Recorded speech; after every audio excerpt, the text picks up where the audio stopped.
Welcome to the online tutorial Report Writing for Business Students, brought to you by the Academic Language and Learning Success Program. The learning objectives for today's tutorial are to outline the structure of a business report, to analyze the overall features of a business report, to examine the main features of each section of a report, and to analyze the use of language in business reports. When talking about the features of a report, the structure and style of the report are very dependent upon the audience and the purpose. The audience of a report is usually some combination of management, clients, shareholders, and other stakeholders. And the purpose is to inform these readers about a particular situation and sometimes to make recommendations about how best to respond. Therefore, the structure and style need to be concise and clear with information that is very easy to find. So headings, diagrams, and graphs are common.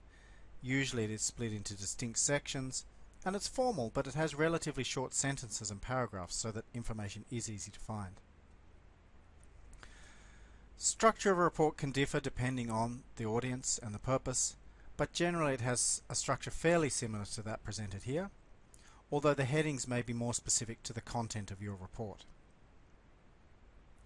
The executive summary is not the same as an introduction, so rather than just introducing the topic, it should summarize each section of the report.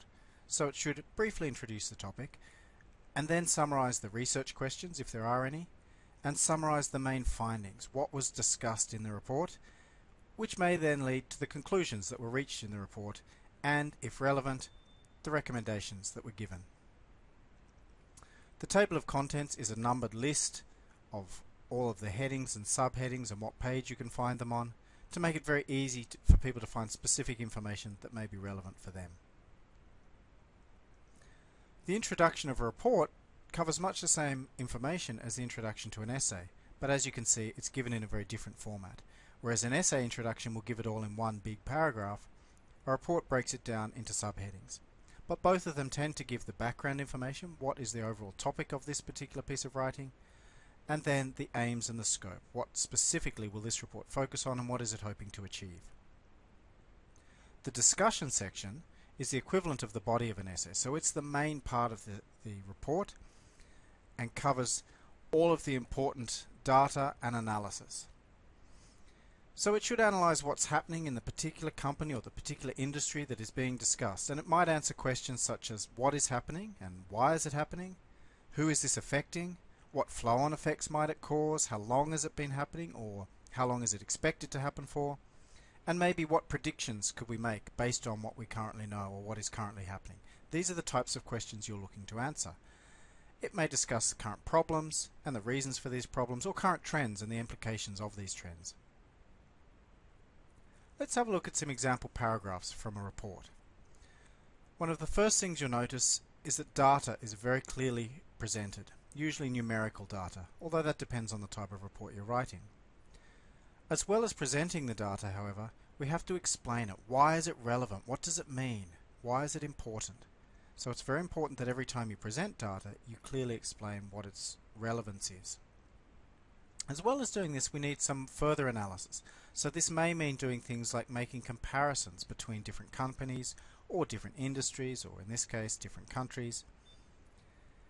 It will also mean giving predictions. What is likely to happen? What do you think could happen based on what is currently happening? This is what happens in the discussion section of any report. The conclusion then is a summary of the main points that were made in the discussion. So what were the main things that you suggested were happening? It doesn't introduce any new ideas unless they are recommendations, and whether or not you need recommendations depends on your assignment question. If you're in doubt, of course, always ask your lecturer or unit coordinator. Let's have a look at some example recommendations. In this case, there are 3 recommendations given in bullet point format, and that's fairly common for a report that recommendations will be given in a numbered list or in bullet points. Each recommendation here has used the word should. We don't want to say that something must be done, because usually we don't have the power to say that it has to be done. It is, as the title suggests, just our recommendation, our suggestion. So should is a commonly used word. We don't often say who should be doing it. We leave that for management to decide, but we make it very clear what it is that we think should be done. It's important always that the recommendations link to the discussion section and to the conclusions that you reached in your discussion section. So if we look at the third example here, all marketing functions should be outsourced immediately to save costs. We would expect that previously in the report it has been discussed that marketing has been costing far too much money, or that marketing within this particular company has not been effective. Therefore, this leads to the recommendation that marketing should be outsourced. If marketing hasn't been previously mentioned in the report, or if it has not been mentioned that there's a problem with the marketing, it would be very odd and not relevant to include a recommendation specifically about what to do with the marketing department. So it's always important that we link the recommendations to what has already been discussed and to the conclusions that have been reached.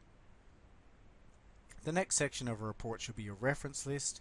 For more details on how to compile a reference list, go to the library website and click on the referencing link. All School of Business units use the CDU Harvard referencing style, as shown here in this reference list. Some reports will also have appendices. Now, appendices is extra information which may be of interest to the reader but is not essential information to a full understanding of the report. Often appendices include information which is quite detailed or lengthy, which is why it's included after the report in the appendix, to allow the reader to choose whether or not they want to have a look at it. In terms of the style of business reports, as you can see from this example, paragraphs and sentences tend to be fairly short, and any large amount of data is usually going to be presented in a table or a graph or a chart to make it easy to read and understand. If you do include tables, graphs or charts, it's important that you always give them a name, and that if they come from another source, that you've clearly referenced them to make it clear where they came from. One more note on in-text citation.